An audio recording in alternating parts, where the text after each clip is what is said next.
జై భీమ్. జై భీమ్. నెల్లూరు జిల్లా సీతారాంపురం మండలం నారాయణంపేట ఈ 20 ఇళ్లుండే మాల కులస్తులకి శ్మశానం ప్రభుత్వం కేటాయించినప్పటికీ దారి లేకుండా దారికి అడ్డగించుకునేటటువంటి కుల వివక్ష ఈరోజు చూస్తున్నాము. నెల్లూరు నుంచి అన్న కలివెల ఎలీషా కుమార్ అన్న వచ్చినాడు. బహుజన్ టీచర్స్ అసోసియేషన్ తరఫున నాకు చెప్పున్నారు.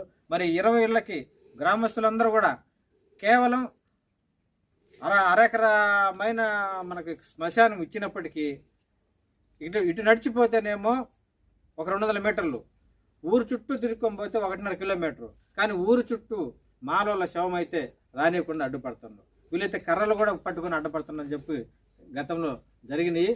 పోలీసులు ఎంఆర్ఓలు వచ్చి కూడా శవాలను తరలించినటువంటి దాఖలాలు ఉన్నాయి.